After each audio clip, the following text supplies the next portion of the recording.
ஹல்லேலூயா, ஹல்லேலூயா. எல்லாரும் கவனிக்கிறீங்களா? சரி, நம்ம இதுக்கு சங்கீத தியானத்துக்கு முன்பாக போகும்போது ஒரு சின்ன பாட்டு கூட இல்லை, ஒரு 4 வரிகள் மட்டும் உங்களுக்கு சொல்லி கொடுக்குறேன். அதை என்னோட சேர்ந்து நீங்கள் கற்றுக்கணும். தெரிஞ்சவங்க இதை மோஸ்ட்லி இந்த பாட்டு எல்லாருக்கும் தெரிஞ்சிருக்கும். தெரிஞ்சவங்களும் தெரியாதவங்களும் கொஞ்சம் அப்படியே கற்றுக்கிட்டிங்கன்னா நல்லாயிருக்கும். நம்புவதற்கு என் கூட எல்லாரும் சொன்னீங்கன்னா கொஞ்சம் யூஸ்ஃபுல்லாக இருக்கும். நம்புவதற்கு எனக்கென்றும் சர்வ வல்லவர் கூட இருப்பார், தளராமல் வனாந்திரத்தில் பிரயாணம் செய்வேன் நம்பிக்கையோடு. இன்னொரு முறை, நம்புவதற்கு எனக்கென்றும் சர்வ வல்லவர் என் கூட இருப்பார், தளராமல் வனாந்திரத்தில் பிரயாணம் செய்வேன் நம்பிக்கையோடு. கொஞ்சம் சத்தமாக, இன்னும் இந்த சத்தம் போதாது, இன்னும் கொஞ்சம் லாஸ்ட் டைம் 3 வாட்டி தான் சொல்லணும்னு நினைக்கிறேன். Last time. நம்புவதற்கு எனக்கென்றும் சர்வ வல்லவர் என் கூட இருப்பார், தளராமல் வனாந்திரத்தில் பிரயாணம் பண்ணுவேன் நம்பிக்கையோடு. ஆமென். நம்புவதற்கு எனக்கென்றும் சர்வ வல்லவன் என் கூட இருப்பார், தளராமல் வனாந்திரத்தில் பிரயாணம் செய்வேன் நம்பிக்கையோடு. நம்புவதற்கு எனக்கென்றும் சர்வ வல்லவன் என் கூட இருப்பார், தளராமல் வனாந்திரத்தில் பிரயாணம் செய்வேன் நம்பிக்கையோடு. ஜெபிப்போம். நல்ல பிதாவே, ஆண்டவரே, இப்பொழுதும் உம்முடைய சங்கீத தியானத்தை வாசிக்க போகிறோம். தேவரே, நீர் எங்களோடு பேசும் ஆண்டவரே. அடியானில் தேவரீர் உம்முடைய ஆவி ஆண்டவரே சப்பா இங்கே இருக்க ஜனங்களையும் சபையும் ஆண்டவரை நற்புமாய் செபிக்கிறோம். ஆமென். வேதத்தை திருப்பிக்கலாம். இன்றைக்கு தியானிக்க வேண்டிய வசனம் சங்கீதம் 7ஆம் அதிகாரம் 1-17 வரை. பென்யமீன் ஆகிய கூஷ் என்பவனுடைய வார்த்தைகள் நிமித்தம் தாவீது கர்த்தரை நோக்கி பாடின சீகயான் என்னும் சங்கீதம். என் தேவனாகிய கர்த்தாவே, உம்மை நம்பியிருக்கிறேன். என்னை துன்பப்படுத்துகிறவர்கள் எல்லோருக்கும் என்னை விலக்கி ரட்சியும். சத்துரு சிங்கம் போல என் ஆத்துமாவை பிடித்து கொண்டு விடுவிக்கிறல் இல்லாமையால் அதை பீறாதபடிக்கு என்னை தப்புவியும். என் தேவனாகிய கர்த்தாவே, நான் இதை செய்ததும் என் கையில் நியாயக்கேடு இருக்கிறதும் என்னோடு சமாதானமாய் இருக்கிறவனும் நான் தீமை செய்து காரணம் இல்லாமல் எனக்கு சத்துருவானவனையும் நான் கொள்ளையிட்டது உண்டானால் பகைஞர் என் ஆத்துமாவை தொடர்ந்து பிடித்து என் பிராணனை தரையிலே தள்ளி மிதித்து என் மகிமையின் தூணிலே தாழ்த்த கடவன். கர்த்தாவே, நீர் உம்முடைய கோபத்தில் எழுந்திருந்து என் சத்துருக்களுடைய மூர்க்கத்தின் நிமித்தம் உம்மை உயர்த்தி எனக்காக விழித்து கொள்ளும். நியாய தீர்ப்பை நியமித்திருக்கிறீரே. ஜனக்கூட்டம் உம்மை சூழ்ந்து கொள்ளும். அவர்களுக்காக திரும்பவும் உன்னதத்தில் எழுந்தருளும். கர்த்தர் ஜனங்களுக்கு நியாயம் செய்வார். கர்த்தாவே, என் நீதியின்படி என்னில் உள்ள உண்மையின்படியும் என்னை நியாயம் செய்யும். துன்மார்க்கருடைய பொல்லாங்கை ஒழிய பண்ணும். நீதிமானை ஸ்திரப்படுத்துவீராக. நீதி உள்ளவராய் இருக்கிற தேவரீர் இருதயங்களையும் உள்ளந்திரியங்களையும் சோதித்தறிக்கிறவர். செம்மையான இருதயம் உள்ளவர்களை இரட்சிக்கிற தேவனிடத்தில் என் கேடகமாய் இருக்கிறது. தேவன் நீதி உள்ள நியாயாதிபதி. அவர் நாள்தோறும் பாவியின் மேல் சினம் கொள்கிற தேவன்.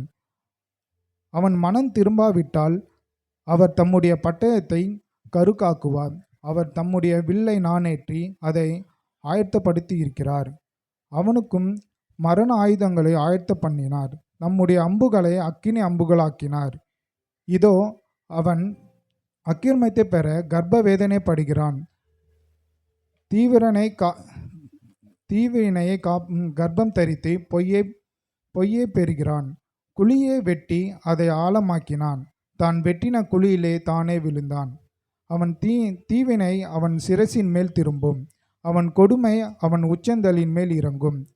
நான் கர்த்தரை அவருடைய நீதியின்படி துதித்து உன்னதமானவரின் கர்த்தருடைய நாமத்தை கீர்த்தனம் பண்ணுவேன். ஆமென்.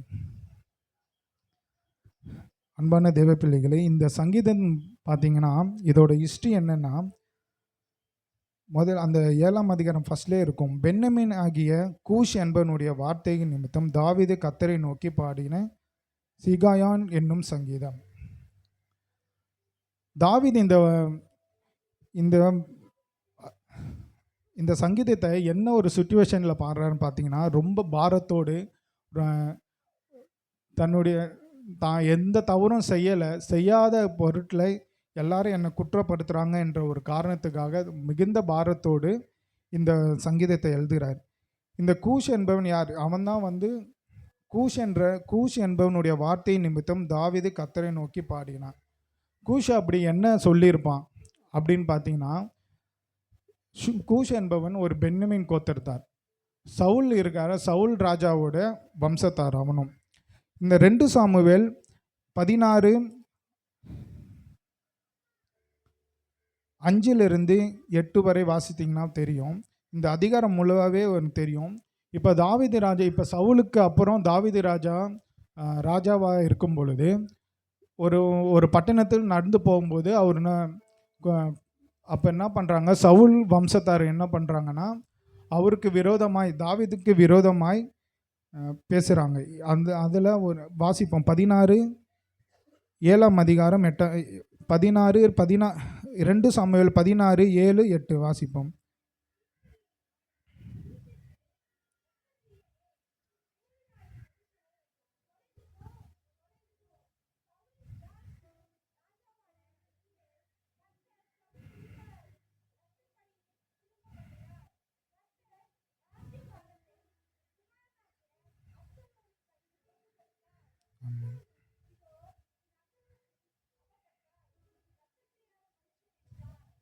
ஆமாம். இங்கே பார்த்தீங்கன்னா தெரியும். இப்போ சவுல் ராஜாவாக இருக்கும் பொழுது கூஷ் என்பவன் அவருடைய அரண்மனையில் வேலை செய்தவனாக இருக்கலாம், இல்லை சவுல் ராஜாவுக்கு நெருங்கின நண்பராக இருக்கலாம். ஸோ இது அதுக்கப்புறம் சவுல் ராஜாவை தள்ளின பிறகு தேவன் வந்து தாவீதை வந்து ராஜாவாக்கினார். அந்த நேரத்தில் அவன் மேலே இருந்த பொறாமையினால், அவன் மேலே இருந்த ஒரு ஆத்திரத்தினால அந்த கூஷ் என்பவன் தேவனை வந்து சபிக்கிறான். என்ன சபிக்கிறான்னா, இரத்தப்பிரியனே என்றார். இரத்தப்பிரியனுக்கு என்ன அர்த்தம்னா, நீ அனாவசியமான எல்லாரையும் வந்து உன்னுடைய சுயநலத்துக்காக கொலை செய்வ, சுயநலத்துக்காக நீ எல்லாத்தையும் பண்ண. உன் ஸ்தானத்திலிருந்து இந்த சவுல் ராஜா இந்த ஸ்தானத்திலிருந்து உன்னை வந்து உன் அக்கிரமத்தால், உன் சுய புத்தியால் நீ வந்து சாஞ்சு இருக்கிறேன்னு சொல்லி அவனுக்கு விரோதமாக வந்து அவங்க வந்து பேசுகிறாங்க. இதனால தான் வந்து அவன் மன பாரத்தோடு, இப்போ தாவீது ராஜாவோட மன கஷ்டம் என்னென்னா, ஆண்டவரே நான் எந்த தவறும் செய்யலை, அநியாயமாக நானாக பேசப்படுகிறேன், அது நான் யாருக்கும் தீங்கு நினைக்கல, நான் இந்தோட பதவிக்கு நான் வரணும்னு ஆசைப்படல, தேவரீர் உம் சித்தத்தினால் நான் வந்தேன் அப்படின்ற ஒரு மன கஷ்டத்தோடு மன பாரத்தோடு வந்து இந்த சங்கீதத்தை எழுதுகிறான். அப்போ இந்த ஒரு ராஜாவாக இருக்கும்போது, இப்போ பார்த்தீங்கன்னா ஒரு முதலமைச்சராக இருக்கும்போது அவருக்கு எதிர்கட்சி இருக்கும், அவங்களுக்கு எதிராக இருக்கிறவங்க நிறைய பேர் இருப்பாங்க. ஸோ அதே மாதிரி தான் அங்கே தாவீது ராஜாவாக இருக்கும் பொழுது அவனுக்கு எதிராளிகள் மிக அதிகம். இந்த காலத்தில் அவன் யுத்தம் செய்கிறது மிக அதிகமாக இருந்தது. ஸோ அந்த டைமில் வந்து ஒரு கிரிட்டிக்கலான சூழ்நிலையில் வந்து தாவீது ராஜா இந்த சங்கீதத்தை எழுதுறார். எப்படி எழுதுறாருன்னா பார்த்தீங்கன்னா, கர்த்தர்கிட்ட முறையிடுறார். இது இந்த 7ஆம் சங்கீதம் முழுவதுமே ஒரு நியாய தீர்ப்பின் சங்கீதமாக இருக்கும். கர்த்தர்கிட்ட அவருடைய குறைகளை சொல்லி கர்த்தர்கிட்ட ஒரு நியாயம் விசாரிக்கிற ஒரு சங்கீதமாக இருக்குது. நீங்கள் பார்த்தீங்கன்னா வீட்டில் போய் வாசித்து பார்த்தீங்கன்னா இந்த 7ஆம் அதிகாரம் முழுவதுமே அப்படி தான் இருக்கும். முதல்ல 1-5 வரையும், 7ஆம் அதிகாரம் 1-5 வரையும் வாசித்து பார்த்தீங்கன்னா, என் தேவனாகிய கர்த்தாவே உம்மை நம்பி இருக்கிறேன், என்னை துன்பப்படுத்துகிறவர்கள் எல்லோருக்கும் என்னை விலக்கி ரட்சியும், சத்துரு சிங்கம் போல என் ஆத்துமாவை பிடித்து கொண்டு போய் விடுவிக்கிறவர் இல்லாமையால் அதை பீறாதபடிக்கு என்னை தப்பியும், என் தேவனாகிய கர்த்தாவே, நான் இதை செய்ததும் என் கையில் நியாயக்கேடாய் இருக்கிறதும் என்னோடு சமாதானமாய் இருக்கிறவனும் நான் தீமை செய்தது காரணமில்லாமல் எனக்கு சத்துருவானவனையும் நான் கொள்ளையிட்டது உண்டானால். இங்கே பார்த்தீங்கன்னா தாவீது ராஜா அவருடைய நியாயத்தை தேவனிடத்தில் சொல்கிறாரு. என்னன்னா, ஆண்டவரே, உமக்கு விரோதமாக நான் எந்த பாவமும் செய்யலை, உமக்கு விரோதமாக நான் எந்த ஒரு தீங்கும் நினைக்கல. ஆனால் எனக்கு ஏன் இந்த இந்த ஒரு பாரங்கள், இந்த ஒரு கஷ்டங்கள், அனாவசியமாக நான் தண்டிக்கப்படுறேனே, மற்றவங்களாக நான் தூஷிக்கப்படுறேனே அப்படின்ற ஒரு பாரத்தோடு அவன் எப்படி அவனுடைய சிச்சுவேஷனை சொல்கிறான்னா, சிங்கம் வாயில் சிக்கி கொண்ட ஒரு ஆடு போல. ஸோ அப்போ நம்ம யோசித்து பார்க்கணும், சிங்கம் வாயிலிருந்து யாருன்னா தப்பிக்க முடியுமா? தப்பிக்கவே முடியாது. ஸோ அந்த சிச்சுவேஷனை அவன் கொண்டு வரான். இப்போ கூட உங்களுக்கு கூட அப்படி இருக்கலாம். உங்களுடைய சூழ்நிலைகளை யோசித்து பாருங்கள். நீங்கள் எந்த சூழ்நிலைகளுக்காக, எந்த ஒரு எதற்காக நீங்கள் வருத்தப்பட்டிருக்கீங்க, எதற்காக பாரத்தோடு இருக்கீங்க, அந்த ஒரு சூழ்நிலை நீங்கள் யோசித்து பார்த்தீங்கன்னா தெரியும். சிங்கத்தின் வாயிலிருந்து அவன் வாயில் இருக்கிற அந்த கீறாதபடி என்னை விடுவித்தரலும் சொல்லி அங்கே ஒரு வேண்டுதல் செய்கிறான். ஸோ நம்மளும் இந்த நாளில் ஒரு வேண்டுதல் செய்யலாம். ஆண்டவரே, நான் தேவையில்லாமல் தண்டிக்கப்படுறேன், தேவையில்லாமல் எனக்கு விரோதமாக எழும்புறவர்கள் அநேகமாக இருக்காங்க, என்னுடைய வீட்டாரே எனக்கு விரோதமாக எழும்புறாங்க, என்னுடைய பகையினரே அதிகமாக இருக்கிறாங்க.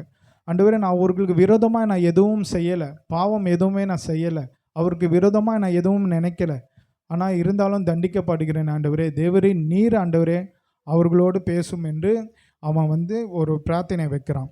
அதுக்கப்புறம் என்னன்னு பார்த்தீங்கன்னா, நியாய தீர்ப்பு கேட்குறான். ஆண்டவரே, நீ நியாய தீர்க்கிறவர் தேவரே ஆண்டவரே அப்படின்னு சொல்லிட்டு சங்கீதம் 7ஆம் அதிகாரம் 8லிருந்து 8ஆம் அதிகாரம் பார்த்தீங்கன்னா, கர்த்தர் ஜனங்களை நியாயம் செய்வார், கர்த்தாவே என் நீதியின்படியும் என்னில் உள்ள உண்மையின்படியும் எனக்கு நியாயம் செய்யும்.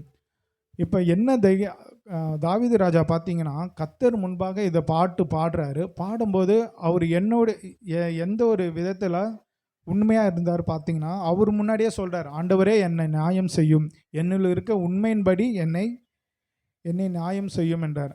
அப்போ தாவீது ராஜா அப்படி என்ன நியாயம் வச்சுருந்தார்?